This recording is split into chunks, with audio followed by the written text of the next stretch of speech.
What happens when Hollywood's most feared chameleon walks straight into the lion's den of daytime television and dismantles one of its most notorious hosts in real time? Today, we're breaking down the confrontation that left Joy Behar so shaken, so exposed, that she reportedly walked off The View for good. This wasn't your average celebrity interview meltdown. This was the moment Tom Hardy's razor-sharp composure met Joy's relentless interruptions, and the fallout was nothing short of catastrophic. Before we dive into this wild encounter, hit that subscribe button and tell me in the comments, should celebrities be expected to put up with hostile interviews? Now let's get into what really went down when these two forces collided. The studio lights were scorching that Tuesday morning as Tom Hardy slid into the familiar guest chair. The Emmy-winning, genre-bending powerhouse known for Mad Max, Fury Road, The Dark Knight Rises, Venom, you name, it was there to talk about his new project. What no one realized was that this routine promo stop was about to become daytime TV legend. Joy Behar, perched in her usual seat, had that spark in her eyes, the same spark that longtime viewers recognized as the prelude to a takedown. She'd done her homework. She'd dug through Hardy's past interviews, pulled quotes, framed questions. This was going to be her moment. Whoopi, Sarah N. and the rest of the panel felt the tension crackling in the air even before the director called, "We're live."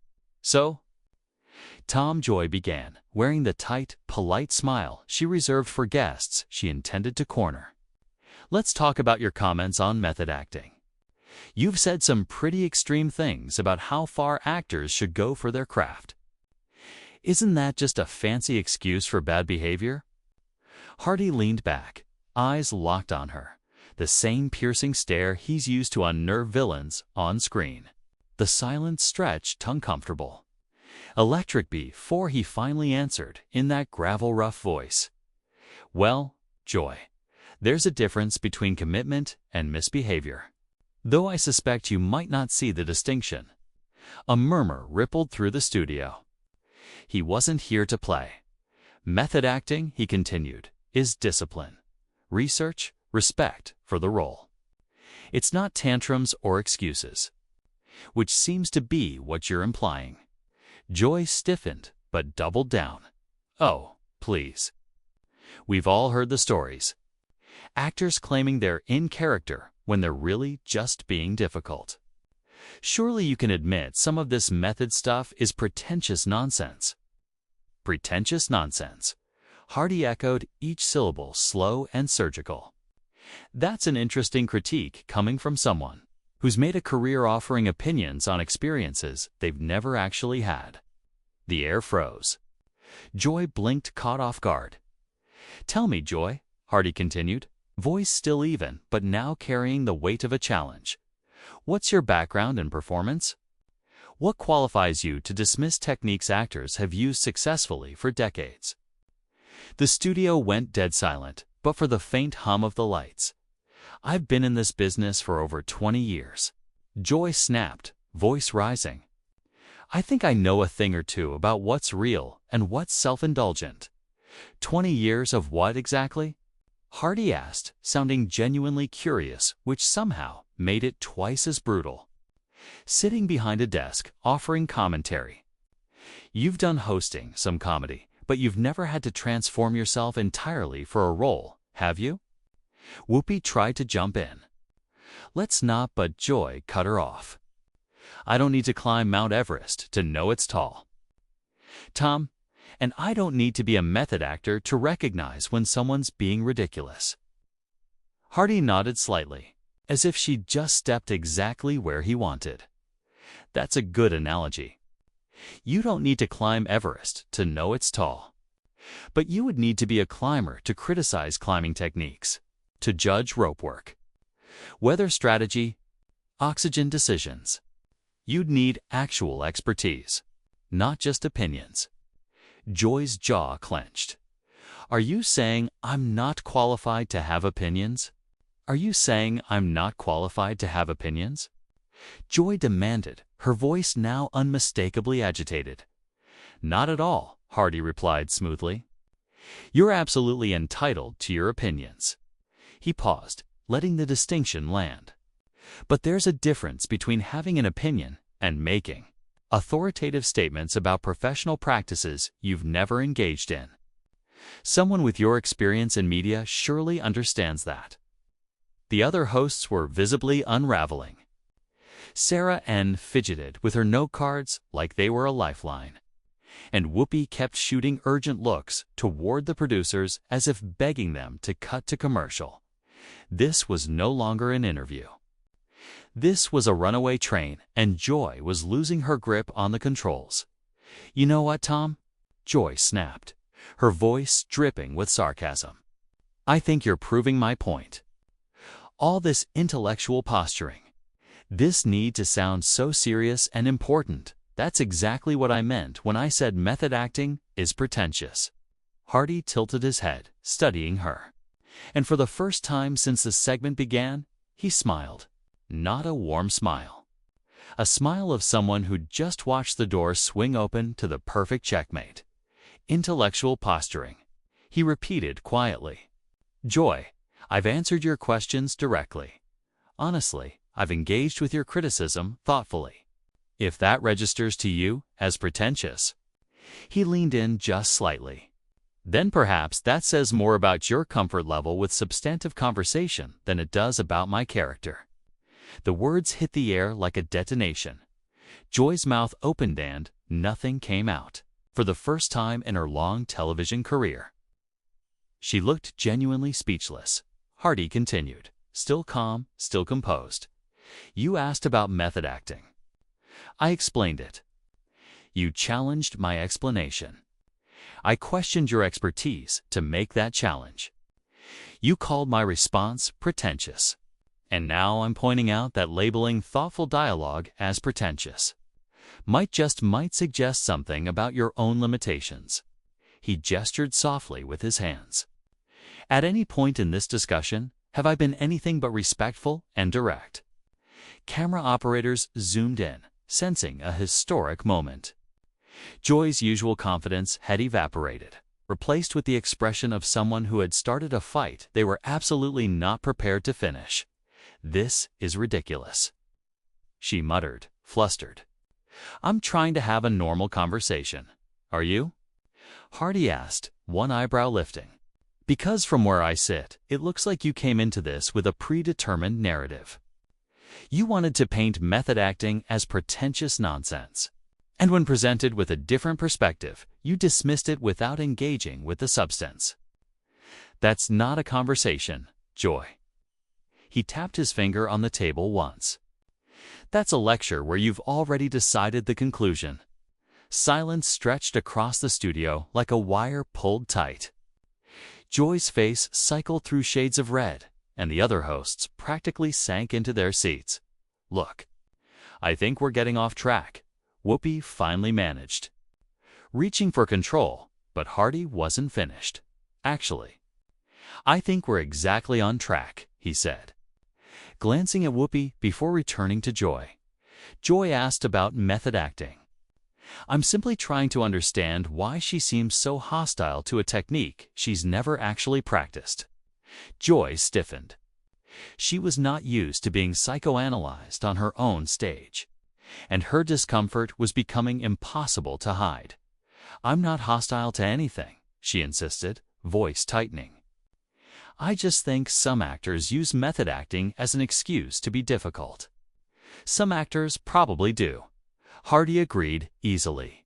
Just like some talk show hosts probably use their platform to attack people they disagree with instead of having genuine discussions. He shrugged, almost apologetically. Should we judge all talk show hosts by the worst examples? The comparison landed like a hammer. Joy's eyes widened up. Mix of shock and disbelief that someone had dared flip her own logic back at her so precisely. That's completely different, she protested. But the conviction wasn't there. Is it though? Hardy asked, his tone almost gentle. You're suggesting we judge method acting by its worst practitioners? I'm suggesting we could judge talk show hosting by its worst practitioners. What makes one fair and the other off-limits? Sarah Haynes attempted an escape route. Maybe we could talk about your new project, but Joy snapped, cutting her off again, unable to let the challenge go unanswered. You're twisting my words, Tom. I never said we should judge all method actors by the bad ones. Hardy didn't flinch. His expression stayed patient, almost instructional-like, a professor correcting a student who'd skimmed the assignment. Actually, Joy, he said, your exact words were that method acting is pretentious nonsense and that actors use it as an excuse to behave badly. That sounds like a broad generalization to me. He tilted his head. Would you like the producers to replay the tape? The mere suggestion made Joy stiffen. She sank an inch deeper into her chair, suddenly aware that every syllable of this exchange was being captured, all of it, destined to be replayed, clipped, and dissected online. I think you're being deliberately obtuse, she shot back, her voice cracking just enough for the microphones to catch. Obtuse? Hardy echoed, amusement flickering at the edge of his voice. Joy, I've been nothing but direct. You made claims about method acting? I questioned those claims. You called my responses pretentious. And I pointed out that dismissing a legitimate discussion as pretentious reflects more on the person doing the dismissing. His eyes narrowed slightly. So tell me what part of that strikes you as obtuse. Joy blinked rapidly. She was spiraling now. Her usual tactics, interrupting, deflecting, reframing, were bouncing off Hardy like pebbles. He wasn't flustered. He wasn't reactive. He was following the thread, calmly, relentlessly. You're playing word games, she insisted, but even she seemed to hear how weak the accusation sounded. Word games? Hardy breathed, eyebrows lifting. Joy. Words are how we communicate ideas. If precise language makes you uncomfortable, then perhaps television isn't the right medium for you. The line detonated. The host gasped. Producers flailed their arms off camera. And Joy's face drained to paper white before flushing into a furious red. How dare you suggest I don't belong in television? She snapped. I've been successful in this industry longer than you've been acting. Have you, though? Hardy asked quietly. The question hit harder than a monologue. I mean, how exactly are we defining success? He continued. Because from what I'm seeing, your interview style seems engineered to generate conflict, not insight. You ask loaded questions. You interrupt your guests before they finish a thought. And when they don't give you the reaction you want, you attack them. He shrugged lightly. Is that success? Or is it just noise? The accuracy was brutal. Even the audience could feel it. Hardy had described Joy's style with surgical clarity. And the fact that he was currently resisting every one of her usual tactics made his critique that much sharper. I ask tough questions because that's what journalists do. Joy fired back. But her voice trembled. Journalists, Hardy repeated. And the single word hung in the air like a judgment. Joy, when was the last time you broke a story? When did you last investigate anything?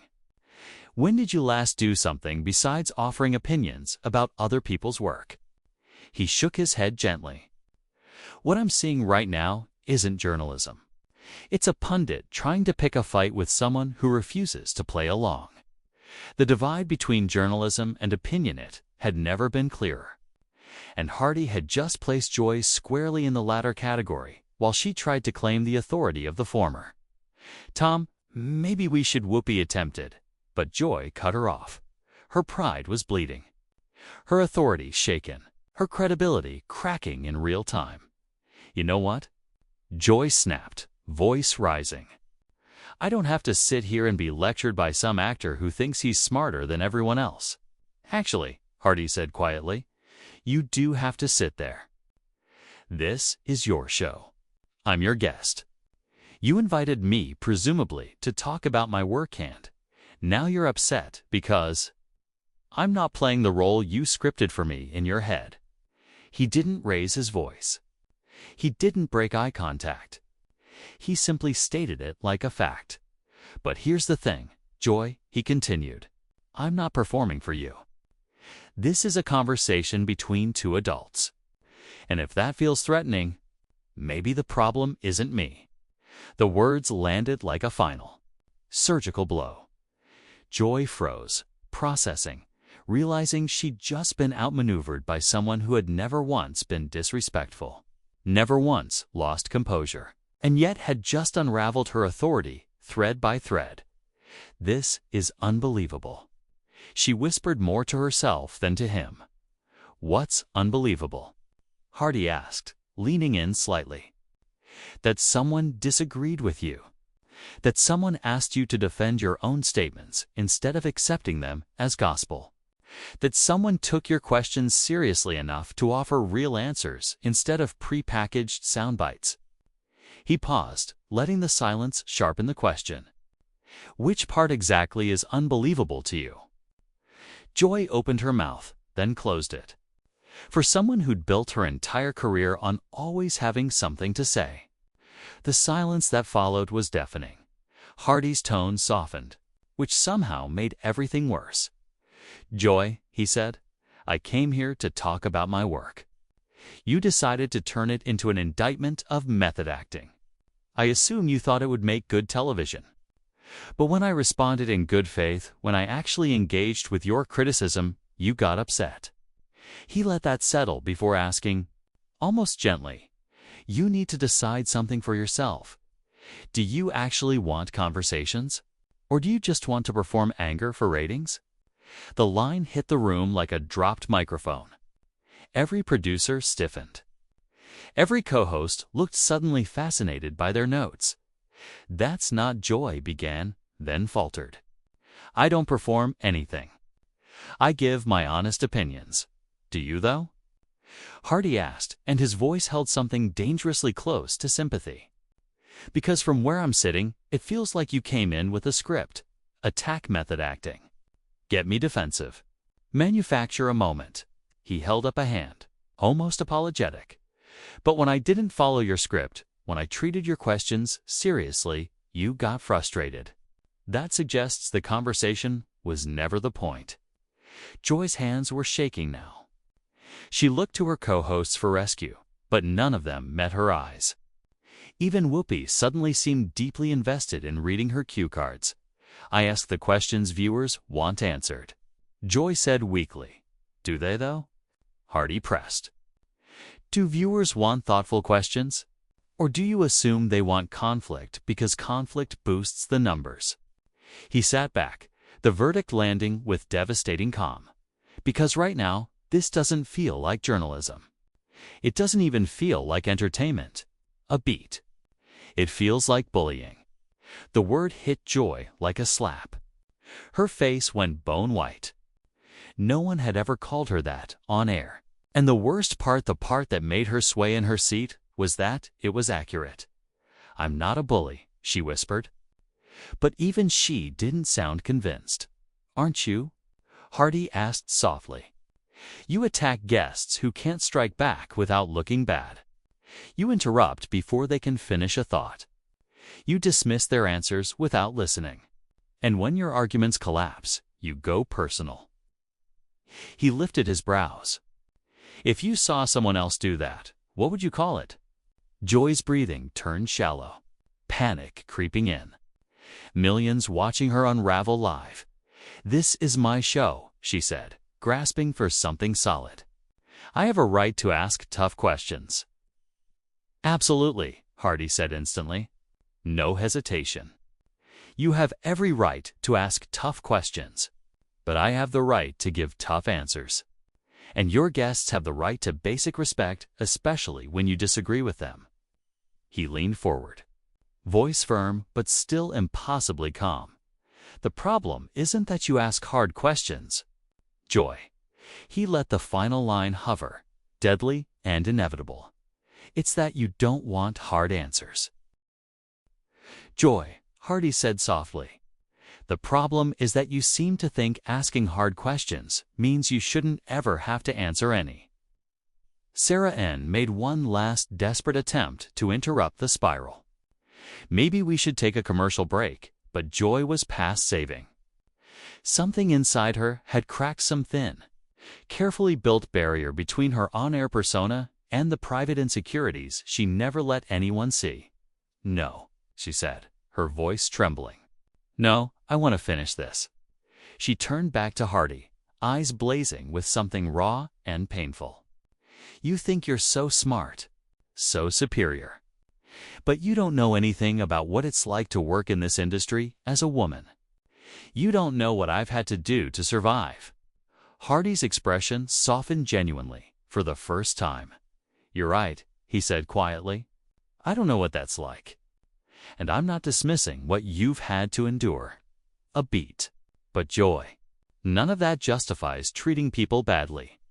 If anything, it's a reason to fight for better standards, not abandon them." That compassion, expected and unguarded, was what finally broke her. Tears filled her eyes. Her mask slipped completely. "You don't understand," she whispered. And now she didn't sound angry, just exhausted. "If I'm not the tough one, if I'm not the one asking the hard questions, then what am I? What's my value?" "That," Hardy said gently, "is exactly the wrong question." Joy looked up, startled by the firmness in his softness. "Your value has nothing to do with being tough or mean or confrontational," he continued. "Your value is in being curious, in helping people understand complicated issues, in creating space for real dialogue. But you can't do any of that if you're more interested in performing conflict than having a conversation." Joy's tears spilled freely now. The cameras caught it all. Her co-hosts looked horrified, realizing they were witnessing the collapse of her professional identity in real time. "I can't do this anymore," Joy said suddenly. She stood up from the table. The studio air froze.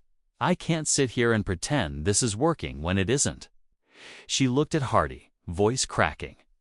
"Tom, you're right about all of it. And I hate that you're right. And I hate that you made me see it. And I hate that I built my whole career on being something I'm apparently not very good at." The studio remained dead silent as she unclipped her microphone. Hardy rose slightly, wanting to say something, but she lifted a hand. "Don't," she said firmly. "Don't try to fix it. Don't try to be kind about it. You came here to promote your work, and instead you showed me and everyone watching exactly who I really am. And the worst part is, you weren't cruel. You just refused to play my game." She turned to the camera, makeup streaked, but her voice steadier than at any point that morning. "You know what, viewers? Tom's right. I've been performing anger for ratings.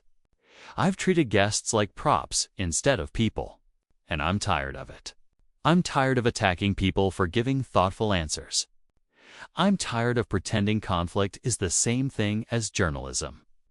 Hardy stood quietly, torn between wanting to comfort her and knowing she needed the moment. "Joy, you don't have to." "Yes, I do," she cut in. "Because this is the first honest conversation I've had on this show in years. And it took a guest calling me out to make it happen. That's not journalism. That's not even good television. That's just sad." She looked at her co-hosts, then back at the camera. "I built my career on being the tough questioner. But somewhere along the way, I forgot that tough questions are supposed to bring out good answers, not just create drama. And Tom just spent the last 20 minutes showing me what an actual conversation looks like." "Joy." Whoopi finally spoke, voice gentle. "Maybe we should talk about this off camera." "Oh no, Whoopi," Joy said, shaking her head. "I'm done doing things off camera. I'm done with the performance. I'm done pretending that being confrontational is the same as being brave." She turned to Hardy again.